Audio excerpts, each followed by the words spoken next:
Assalamualaikum warahmatullahi wabarakatuh. Waalaikumsalam. Alhamdulillahirabbil alamin. Hamdan katsiran thayyiban mubarakan fih kama yuhibbu rabbuna wa yarda.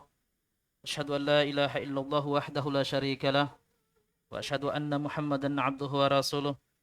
Allahumma shalli wa sallim wa barik ala Muhammadin wa ala ali wa sahbihi wa man tabi'ahum bi ihsanin ila yaumiddin. Amma ba'd. Kaum muslimin dan muslimat yang semoga senantiasa dirahmati Allah Subhanahu wa taala. Marilah kita senantiasa bersyukur kepada Allah Subhanahu wa taala atas segala limpahan nikmat serta karunia-Nya pada kita, dan dengan izinnya pula kita alhamdulillah telah mampu menyelesaikan 10 Ramadan pertama, dan ini adalah kesyukuran yang sangat besar kita sebagai orang yang beriman untuk bersyukur dengan hal tersebut. Alhamdulillah. Dan pada kesempatan malam hari ini kita telah memasuki di 11 Ramadan. Alhamdulillah. Dan semoga kita senantiasa diberikan kekuatan dan keistiqomahan oleh Allah Subhanahu wa taala untuk bisa menyelesaikan 20 hari lagi. Amin. Kemudian salawat serta salam marilah kita senantiasa turunkan kepada junjungan kita, Nabi kita, Nabi Muhammad SAW, beserta para sahabat, keluarganya, dan juga orang-orang yang senantiasa mengikuti jalan beliau hingga hari kiamat. Baik, sebagaimana biasa, pada malam ini kita ketemu kembali di acara spesial Ramadan kita, yaitu Takjil, Tanya Jawab Islam. Pada kesempatan ini juga, alhamdulillah kita telah bersama guru kita, Al-Ustadz Abu Yusuf Ubaid Bima Hafizahullahu Ta'ala. Gimana kabarnya Ustadz? Alhamdulillah. Masih sehat ya Ustadz ya? Man. Insyaallah. Senyumnya merekah nih, Masya Allah. Alhamdulillah. Alhamdulillah. Cahaya. Oh, Karena ada lampu. Oh, ada lampu. Baik, Masya Allah. Dan juga teman-teman ini yang sudah hadir, semangat ya. Iyalah, karena sudah ada nasi dos. Alhamdulillah. Semangat dong, masa tidak semangat. Baik. Sebagaimana biasa kami ingatkan kembali kepada teman-teman yang sudah bergabung di channel Abu Yusuf Ubaid Bima, baik via Facebook Abu Yusuf Ubaid Bima Official maupun di YouTube channel Abu Yusuf Ubaid Bima juga, untuk memberikan pertanyaan terbaiknya. Insya Allah 1 jam ke depan ya, insya Allah pertanyaan Anda semampu kami dan semampu Ustadz juga menjawab, insya Allah. Ini sudah ada beberapa pertanyaan yang masuk. Langsung Ustadz ya. Bismillah. Apa hukum menjual celana jeans untuk anak-anak? Barakallahu fiik. Bismillahirrahmanirrahim. Alhamdulillah. Wassalatu wassalamu ala Rasulillah wa ala alihi wa ashabihi wa man tabi'ahum bi ihsan ila yaumiddin, amma ba'd. Untuk menjual celana yang disebutkan untuk anak-anak tidak ada masalah karena anak-anak belum kena hukum taklif. Belum ada larangan atau perintah yang dikenakan atas mereka. Kecuali kita ingin melatihnya untuk pakai pakaian yang tidak ketat, ya, yang tidak isbal, itu namanya karena untuk melatihnya. Tapi kalau kita pakaikan dia dengan pakaian yang disebutkan, tidak ada masalah, wallahu alam. Masya Allah. Kemudian ini ada pertanyaan dari Ponorogo, Jawa Timur. Masya Allah. Barakallahu fiik. Gini Ustadz, ini tentang reseller yang lagi marak terjadi, tanpa modal tapi bisa jualan. Si A sebagai pemilik barang, si B penjual, dan si C pembeli. Si A punya grup WA untuk posting-posting gambar. Si B kalau laku baru beli barang tersebut kepada si A. Kesepakatannya saya maklarnya. Hal itu, tapi kalau saya maklar barangnya saya mesti beli dulu ke kepada si A kalau mau ngambil. Hal itu apakah boleh, Ustadz?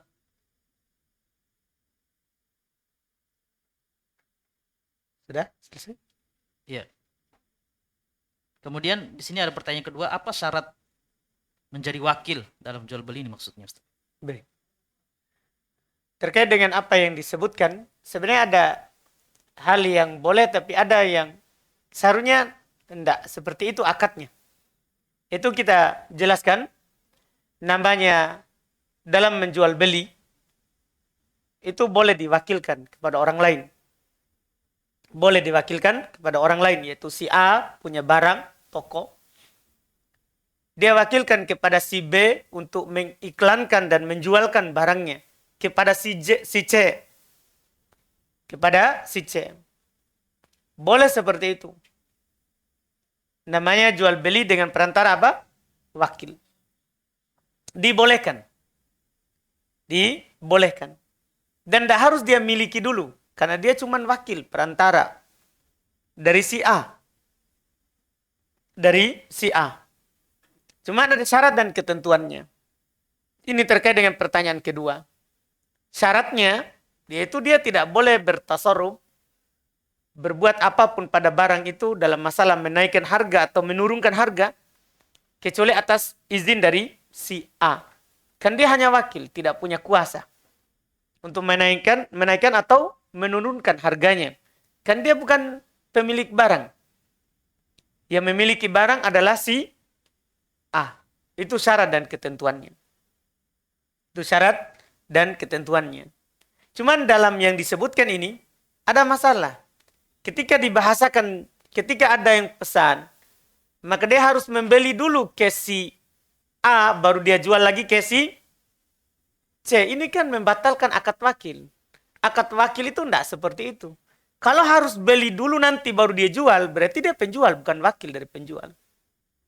Ini yang Ana bilang tadi, ada sesuatu yang disebutkan dalam pertanyaan yang dari pernyataan itu membatalkan wakil.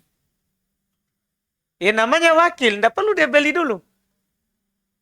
Cukup si A, ya, memberikan barang itu, nanti dia bayar dengan akad yang telah dia tentukan tadi. Dia akan, misalnya dia akad, ini barang dari saya 10.000. Kalau kamu jual, boleh sampai 15.000.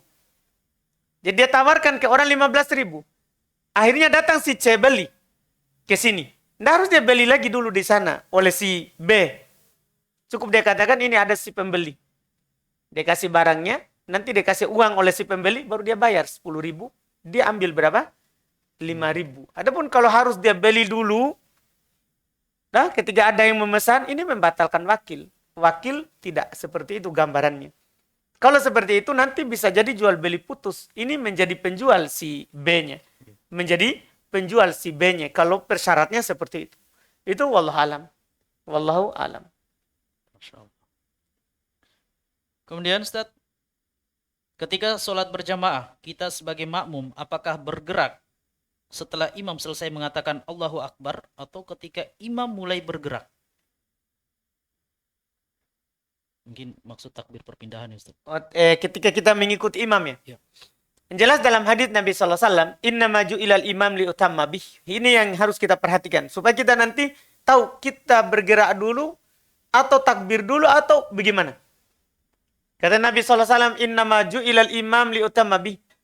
Tiada lain imam itu dijadikan supaya diikuti. Bagaimana cara mengikutinya? Nabi sebutkan. Fa'idha kabbara fakabbiru. Kalau dia bertakbir, maka bertakbirlah pakai fa. Fa itu ikut setelahnya tanpa perantara, tanpa selang waktu. Ikut setelahnya tanpa apa? Selang waktu. Jadi kalau dia bertakbir Allahu Akbar, kita juga bilang Allahu Akbar. Ini takbiratul ihram maksudnya. Wa idza raka'a farka'u.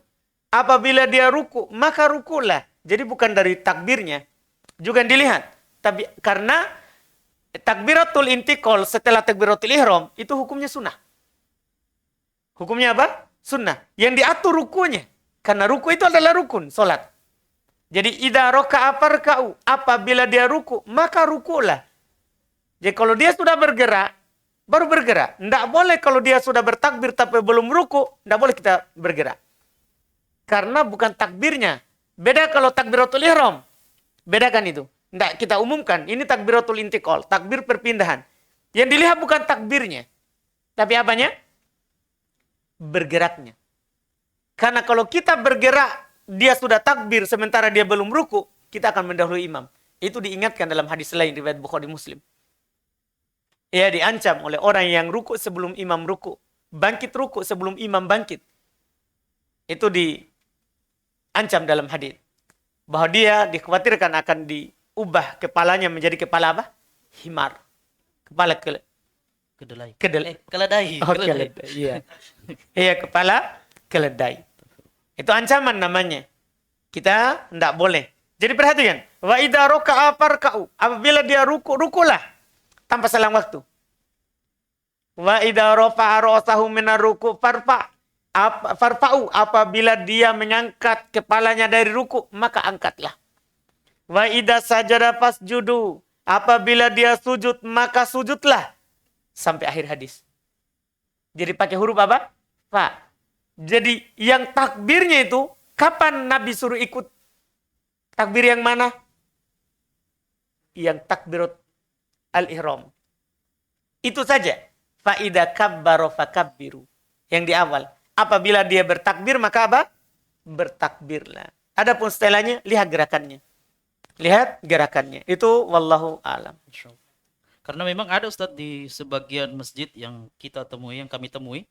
Kalau imamnya yang kori-kori itu biasanya. Assalamualaikumnya panjang. Ini makmum sudah balik mukanya, gerakannya. Nah, ini yang kebanyakan yang anda lihat. Enggak. Jadi diperhatikan. Sama dengan takbirnya juga ya. Takbirnya juga. Kan kadang panjang. Kadang juga karena mereka mau suaranya kedengaran dari belakang. Akhirnya saat berdiri Allahu Akbar padahal mau ruku. Allahu Akbar. Nanti baru dia mundur dari mik baru apa? Ruku. Jadi hati-hati. Memang di belakang imam harus perhatikan apa? Imamnya. Perhatikan imamnya. Itu Allah Allah. Kemudian Ustaz, pertanyaan masuk lewat YouTube. Kiat-kiat menundukkan pandangan dari banyaknya fitnah di luar rumah dan di HP, Ustaz. Masya Allah. Kiatnya supaya bisa? Iya. Iya. Sebenarnya tentunya yang paling utama adalah kita bertakwa kepada Allah. Kalau kita bertakwa kepada Allah, insya Allah kita akan mampu menundukkan pandangan.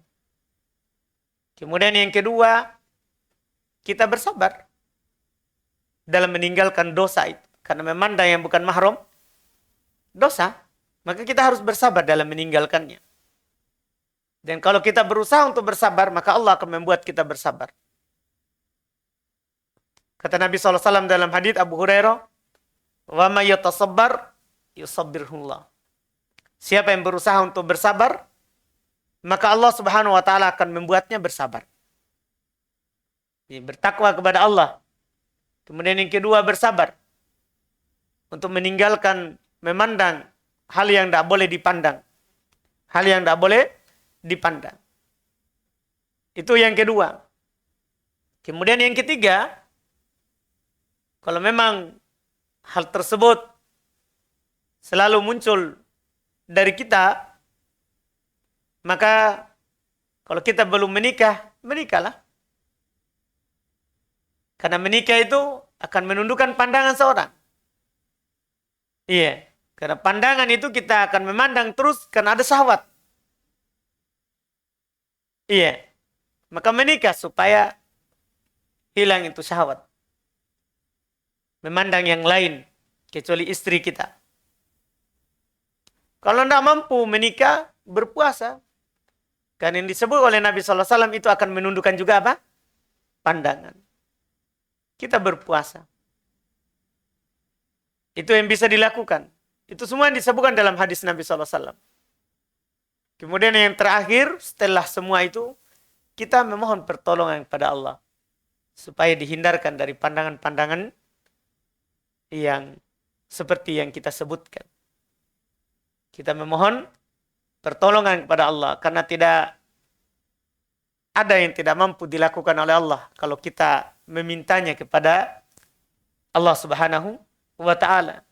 Kita mohon kepada Allah supaya kita dijaga pandangannya dan tidak memandang kecuali hal-hal yang diridhoi oleh Allah Subhanahu wa ta'ala. Ini wallahualam yang bisa kami hadirkan untuk hal tersebut. Pertanyaan selanjutnya Ustadz. Jadi saat ini saya ingin memasuki salah satu instansi dan paman saya ingin membantu saya dengan mendapatkan instansi tersebut, tapi dengan membayar. Dan orang tua juga ikut, Ustaz. Maksudnya paman dan orang tuanya ini ingin berusaha mendapatkan instansi tersebut tapi dengan bayar.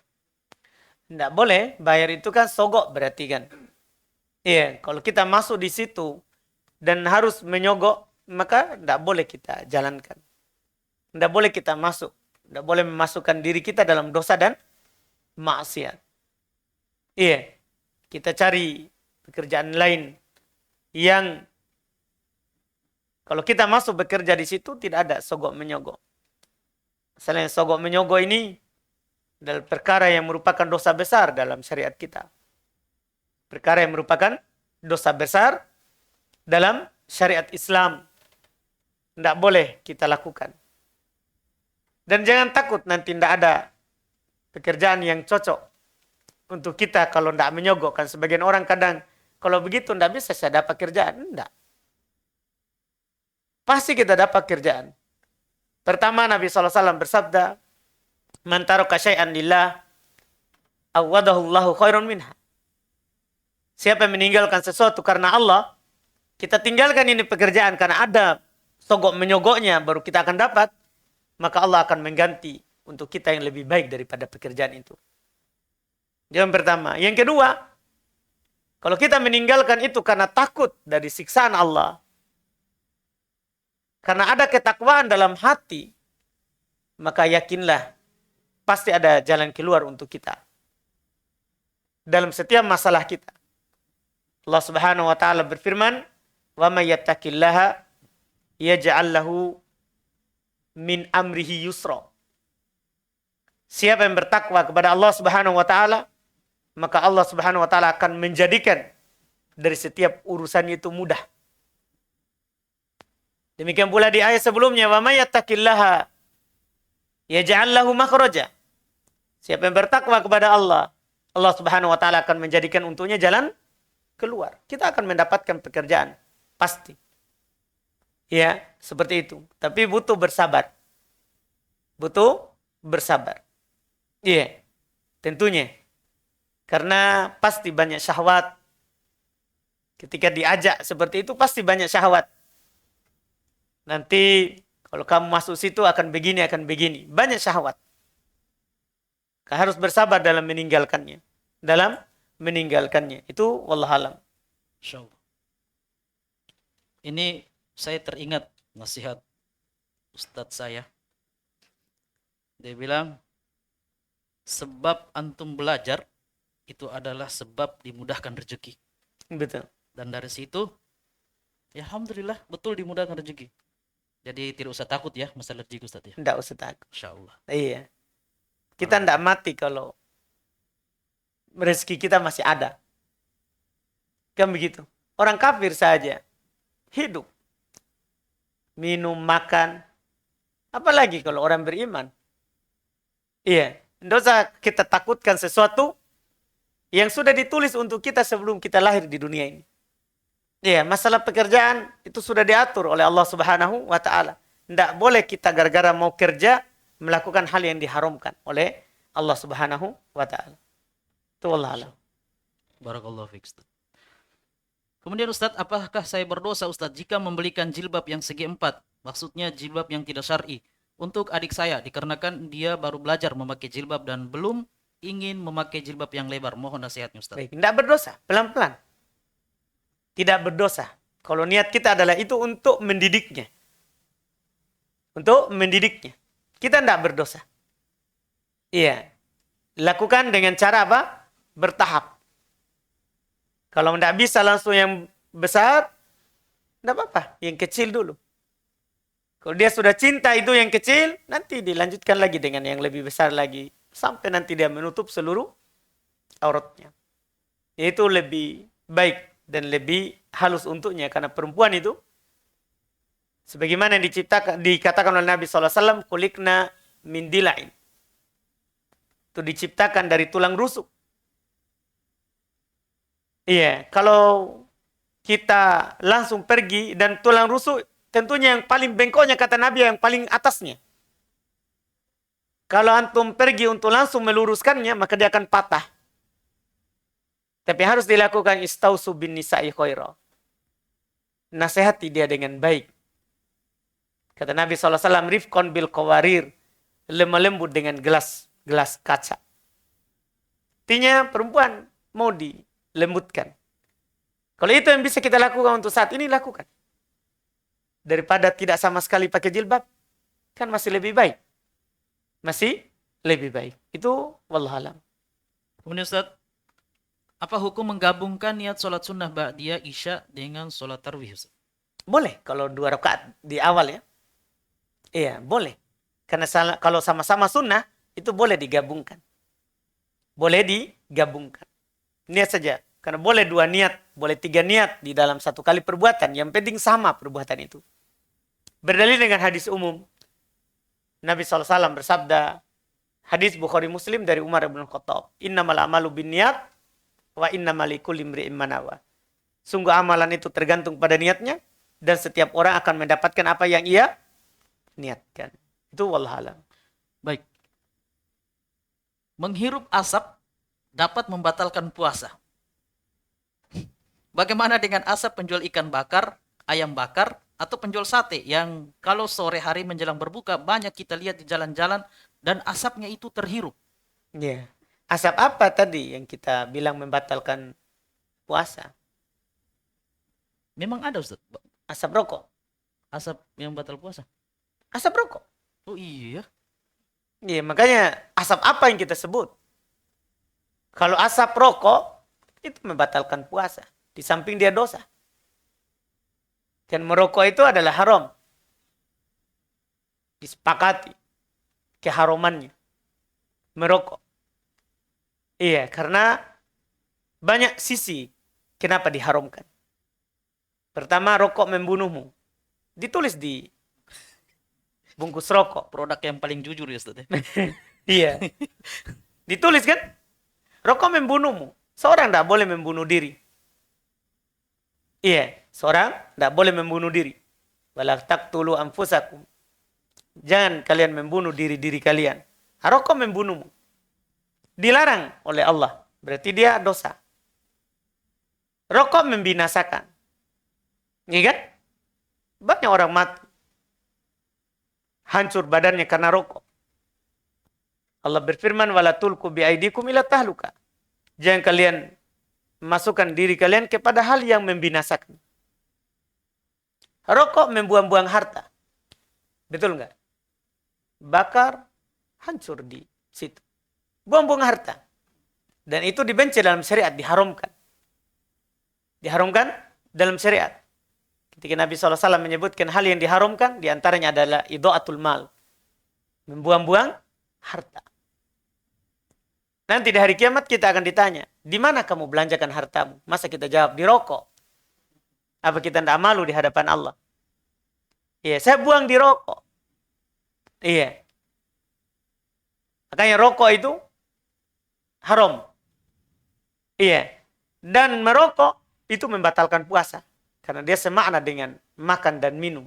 Ada orang kalau merokok kenyang.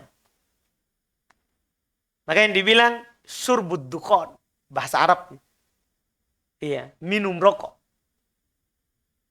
Minum asap. Merokok. Jadi dia membatalkan puasa. Kalau asap selain itu, enggak. Asap selain itu, seperti yang disebutkan dalam pertanyaan, jalan sore-sore, ada asap ikan bakar, asap sate, Ayam. iya, itu enggak membatalkan. Iya, sebagaimana orang yang mencicipi makanan, itu juga enggak membatalkan apa?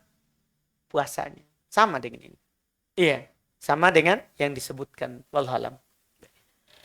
Kemudian apakah boleh seorang wanita menggugat cerai suami karena sudah beberapa kali dikatakan oleh suaminya ia ingin pisah dan bertahan hanya karena memikirkan anaknya yang masih kecil. Dan karena sang istri juga sudah tidak dianggap oleh suaminya, serta suami tidak taat dalam beragama, meninggalkan sholat dan puasa. Di sini ada tanbihnya Ustaz. Akhwatnya seorang istri dari abdi negara. Abdi negara jika ingin berpisah dengan pasangannya harus istri yang menggugat ke kantor kepolisian.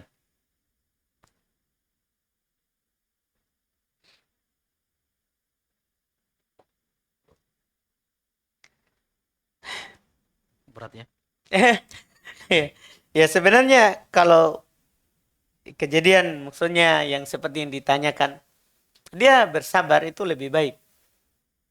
Kita bersabar dengan suami kita itu lebih baik. Karena ada suami itu lebih baik daripada menjanda. Itu lebih baik. Daripada kita hidup menjanda. Jadi kita bersabar dengannya. Itu lebih baik untuk kita. Apalagi kita sebutkan ada anak. Ya kan? Dia, itu perlu kita pikirkan. Kecuali memang tidak bisa lagi hidup bersama. Ya, suami jelek dalam isrohnya, dalam hidup bersama kita. Tidak ada pelayanan lahir, tidak ada juga pelayanan batin. Karena sudah tidak suka, ya itu namanya darurat. Supaya jelas status kita. Iya, cuman kalau bisa bersabar, bersabar. Bersabar dengan. Itu wallahualam. Kemudian Ustaz, yang manakah lebih afdol, mengimami keluarga di rumah sholat tarawih atau ikut sholat berjamaah di masjid? Ikut sholat berjamaah di masjid itu lebih utama. Ikut sholat berjamaah di masjid itu lebih utama. Itu disebutkan oleh para ulama.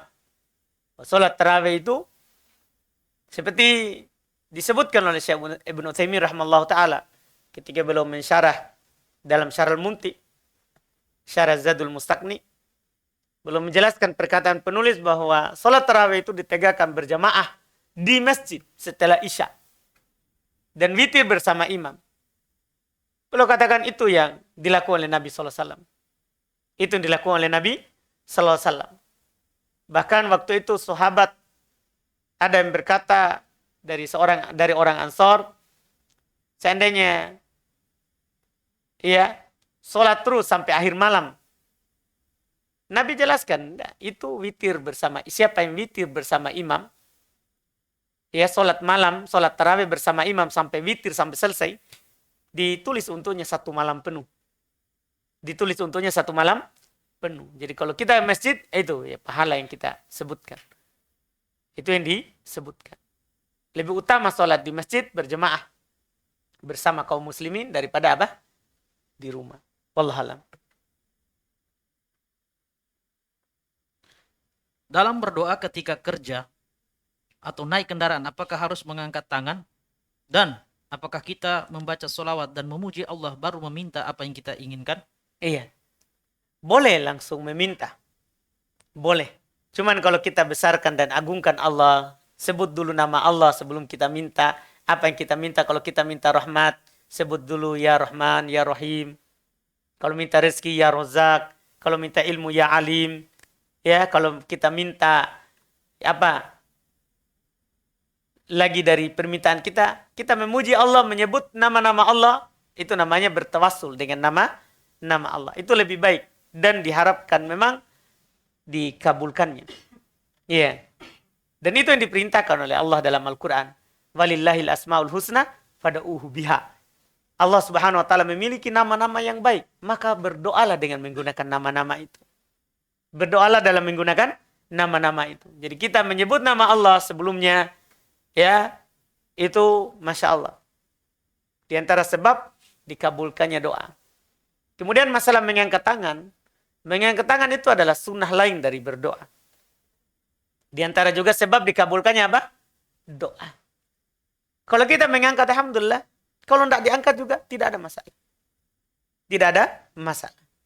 Iya. Tentunya di doa-doa yang dinukil dari Nabi SAW angkat tangan. Kalau tidak dinukil angkat tangan, ya kita tidak angkat tangan. Karena kalau ditinggalkan oleh Nabi, maka kita tinggalkan, itu namanya sunnah. Itu namanya sunnah. Dan mengangkat tangan dalam doa, itu secara umum, itu menjadi sebab dikabulkannya apa? Doa. Sebagaimana dalam hadis Nabi SAW, bahwa Allah Subhanahu Wa Taala malu untuk mengembalikan tangan orang yang telah mengangkat kepadanya dengan kosong. Tidak dikabulkan. Tidak dikabulkan. Tapi walaupun tidak angkat tangan, tidak ada masalah.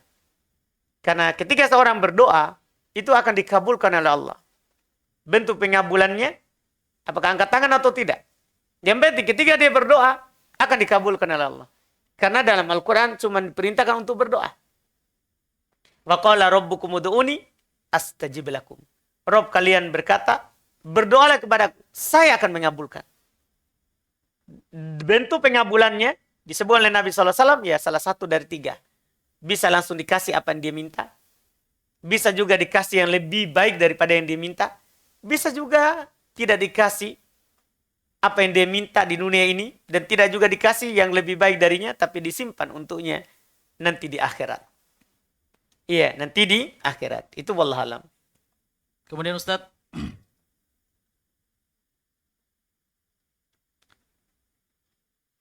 saya potong saja karena panjang pertanyaannya. Apakah dalam rangka mondok atau menuntut ilmu tidak mengapa jika si akhwat pergi sendiri tanpa mahram? Tidak boleh. Walaupun dalam rangka mondok. Tidak boleh. Karena hadisnya kapanpun, dimanapun tidak halal bagi seorang perempuan untuk bersafar tanpa mahram. Bersafar tanpa mahram. Haram hal tersebut. Walaupun dalam rangka mondok. Tidak dibolehkan dalam syariat. Karena ada hadis Nabi SAW yang mengatakan seperti itu. Tidak halal bagi seorang perempuan untuk safar. Kecuali ada apa? Mahramnya. Kecuali ada mahramnya. Haji pun begitu Ustaz ya? Sama. Syarat haji bagi perempuan itu, dia punya kemampuan, uang, harta, badan. Syarat ketiga harus punya mahram. Itu kalau perempuan. Laki-laki yang penting harta dan badannya kuat. Baik. Kemudian Ustaz, terkait tempo malam sebelumnya. Saya pernah bertanya masalah haid saya yang putus. Yang putus-putus. Kemudian kita jawab, jika keluar yang suci, maka saya boleh mandi wajib dan berpuasa. Haid saya di hari itu putus-putus, sehingga saya tidak berpuasa selama 7 hari. Dan setelah beberapa hari, darah keluar lagi Ustadz, dan tidak putus selama 2 hari. Apakah darah ini masih terhitung darah haid, atau sudah darah istihadhah? Kemudian apakah darah keguguran juga termasuk darah istihadhah Ustadz? Jazakumullah khair. Baik, Masya Allah. Untuk yang pertama tadi, terkait dengan yang ditanyakan, pertama kita lihat dulu, kita punya kebiasaan atau tidak. Haid dalam haid. Kalau kita punya kebiasaan, itu yang kita ikuti. Kalau enggak, maka kita lihat darah. Kalau kita bisa membedakan darah. Ketika yang karena darah haid itu dikenal. Seperti yang dibilang oleh Nabi SAW. Ya, damul haid yu'raf. Darah haid itu dikenal oleh setiap perempuan. Ada ciri-cirinya. Dia warnanya merah tapi kehitaman. Seperti barang yang terbakar. Iya. Terus dia bau. Kalau dia keluar, tidak membeku lagi. Karena dia sudah membeku dalam rahim. Kemudian pecah mengalir. Kemudian dia keluar itu dari dalam rahim. Dari dalam rahim. Dikenal oleh perempuan. Kalau ada ciri dari ciri darah haid, maka dia katakan haid. Kalau ini tidak punya kebiasaan. Dan dia bedakan darahnya. Kalau tidak punya kebiasaan dan tidak bisa membedakan darah, ini yang masalah. Ini yang rumit. Jadi tadi pertama lihat dulu, kita punya kebiasaan atau tidak. Yang kedua, kalau kita jawab tidak punya, maka lihat darahnya. Kita perhatikan darahnya. Karena dia dikenal. Bisa kita lakukan. Bisa cium baunya. Bisa lihat ciri-ciri darahnya. Merah, kehitaman. Kalau enggak, ya bisa kita tampung. Kalau membeku, maka darah bukan darah haid. Kalau tidak, maka darah haid. Bisa. Seperti itu. Ada cirinya. Dan kalau memang kita tidak bisa, tidak tahu juga ciri-cirinya, tidak tahu kebiasaan, tidak punya, tidak bisa juga membedakan darah haid atau bukan. Maka dalam keadaan seperti ini, ada beberapa yang bisa dilakukan. Pertama, dia bisa haid yang kebanyakan perempuan haid. Iya, kebanyakan perempuan haid. Dilihat orang dekatnya. Ibunya berapa kali haid, berapa hari haidnya. Saudarinya kalau dia ada, berapa haidnya. Kalau semuanya juga kacau semuanya, maka kepada wanita kaum muslimin. Iya. Lihat kebanyakannya. Kebanyakan perempuan itu haid 7 hari misalnya begitu. Itu yang dia patok. Kalau keluar lagi setelah itu asalnya bukan. Asalnya bukan. Ini kalau dia tidak bisa, dia tidak punya kebiasaan dan dia tidak bisa membedakan darah. Itu walhalam yang dia bisa lakukan. Selebihnya bukan darah haid. Selebihnya bukan darah haid. Dan kalau juga dia bisa membedakan darah, tapi lewat 15 hari atau 17 hari masih keluar, maka pastikan itu bukan darah haid. Karena tidak ada perempuan yang haid melebihi setengah bulan. Berdasarkan penelitian para ulama. Itu yang dilihat. Walaupun ciri-cirinya kita ini. Itu wallahualam. Kemudian untuk pertanyaan kedua, apakah keguguran itu Termasuk darah istihadah? termasuk darah istihadah? Dilihat keguguran umur berapa. Kalau sebelum ditiupnya ruh, yaitu sebelum 4 bulan, maka darah istihadah, darah rusak namanya. Bukan haid, bukan nifas. Bukan haid, bukan nifas. Kalau kegugurannya setelah 4 bulan, sudah ditiup ruh, keguguran, maka nifas. Maka nifas. Itu wallahualam. Dan juga bayinya yang tadi, janinnya ya Ustaz ya? Iya. Berarti kena untuk mengkafani, sholat Iya, dan kan sudah manusia kalau sudah lahir melebihi apa? Keguguran keluar melebihi berapa?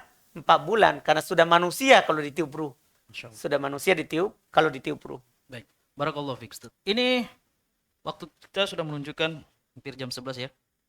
Kita ambil 2 pertanyaan. Masya Allah. 2 pertanyaan terakhir Ustaz. Bagaimana hukum seorang ke masjid lantas ketinggalan sholat isya dan langsung ikut mengerjakan sholat tarwih? Kemudian selesai tarwih baru mengerjakan sholat isya. Ini gimana? Tidak boleh. Tidak ada tuntunan yang begitu. Sholat tarawih itu setelah sholat isya. Harus kita lakukan dulu adalah sholat isya. Baru nanti ikut apa? Tarawih. Karena yang wajib didahulukan. Kalau kita luput, mengkodo dan mengganti. Dan ini tidak mengkodo yang namanya. Karena masih di waktu. Melakukan yang wajib adaan. Itu lebih wajib daripada apa yang sunnah. Tidak boleh kita akhirkan yang wajib gara-gara kita mau melakukan apa? Yang sunnah. Kalau kita gara-gara mau melakukan yang sunnah. Karena sholat wajib itu, kalau kita luput, lupa, saat ingat wajib kita lakukan. Walaupun waktu terlarang. Walaupun di waktu apa? Terlarang. Itu keunggulannya. Maka yang harus kita lakukan, sholat isya dulu. Baru nanti ikut apa? Tarawih. Itu wallahualam. Jadi sholat isya dulu ini. Misalnya Sholat isya dulu. Kalau di masjid kan dia sholat sendiri, lain-lain dilihat. Pulang dulu ke rumah kalau begitu. Tidak harus. Boleh dia ikut langsung jamaah yang sholat tarawih. Tapi niat isya. Sholat isya. Kan boleh beda niat antara imam dan makmum. Boleh. Jadi dia langsung ikut imam. Tapi kalau imam salam di 2 rakaat. Salam di 2 rakaat. Dia berdiri sempurnakan. Sisa berapa? 2. Itu yang dia lakukan. Tidak perlu dia pulang. Dia. Masya Allah. Kemudian pertanyaan terakhir nih Ustaz. Orang tua saya menyuruh saya tanda tangan di bank untuk program kredit usaha rakyat yang kemungkinan besar ada bunganya. Apakah saya menaatinya? Karena beberapa kali saya sudah nasihati tapi tetap tidak direspon Ustaz. Kalau sudah dinasihati tapi tidak direspon, maka menghindar. Kan begitu? Jangan langsung lakukan. Menghindar dulu. Iya. Untuk melakukannya. Itu yang dilakukan. Kalau tidak bisa lagi menghindar, baru nanti ditempuh masalah berikutnya. Masalah berikutnya. Ini masuk nanti di pembahasan. Bagaimana kalau kita tidak mau? Apa yang terjadi? Ini perlu ditanya lanjut lagi. Karena masalahnya sebentar itu kita akan katakan tanda tangan untuk masalah yang disebutkan. Kalau ada mudorotnya.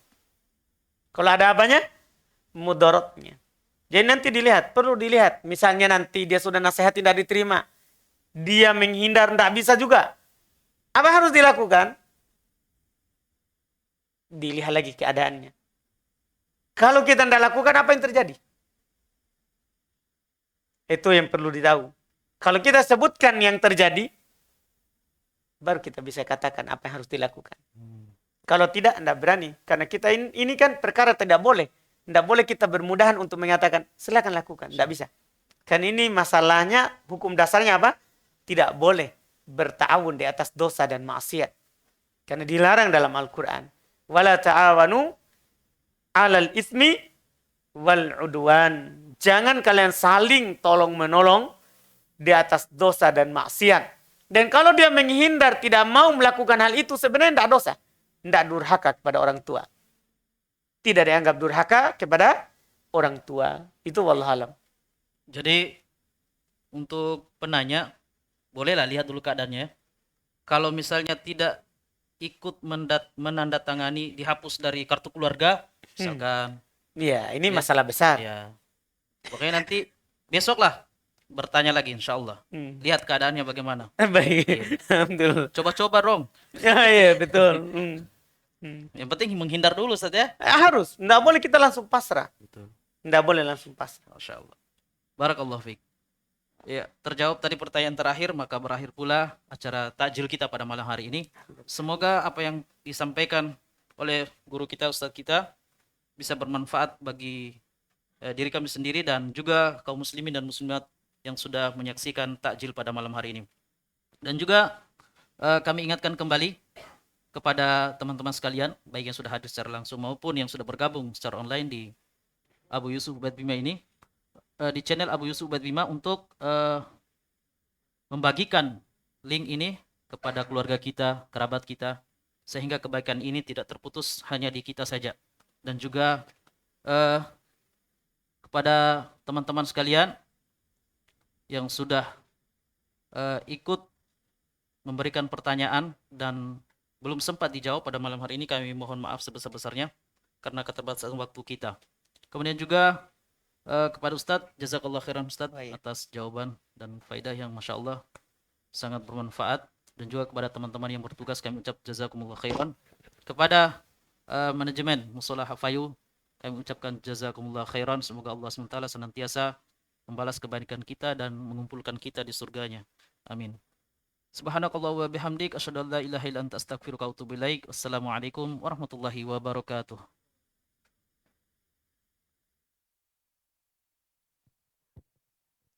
Maka